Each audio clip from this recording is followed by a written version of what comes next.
In today's video, I'm going to teach you how to remove a file name from the recent documents list in Microsoft Word. Let's get started by opening Microsoft Word on your computer.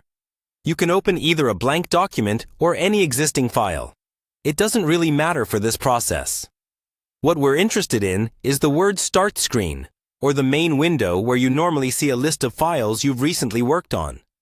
Once Word is open, look toward the left side of the window for the Home or File area where your recent documents are displayed. Depending on your version of Word, this might show up as a list titled Recent or Recent Documents. This is the list that appears every time you open Word, and sometimes it contains file names you don't want other people to see, or just documents you no longer need quick access to. Now, find the specific file name you want to remove from this recent list.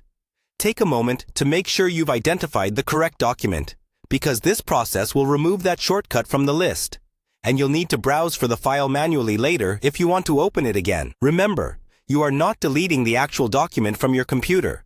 You're only cleaning up the shortcut that appears in the Recent section. Once you've located the file name, move your mouse over it. In most modern versions of Word, when you hover your cursor over a recent document, you'll see a small right-click menu option or an icon with 3 dots or a similar symbol. Go ahead and right-click on the file name. This will open a small context menu with a few choices.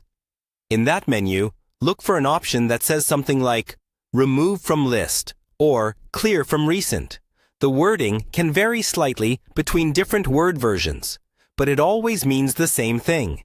It will take that file name out of the recent documents list. Click that option.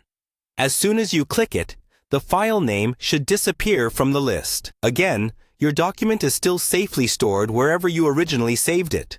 You've only cleared it from this quick access area. If you ever need that file again, you can open it the usual way by going to File, then Open, and browsing to its folder. You can repeat this process for any other file names you want to remove from your recent documents list. This is a simple way to keep your Word Start screen tidy and protect a bit of your privacy when you're sharing your computer or presenting your screen.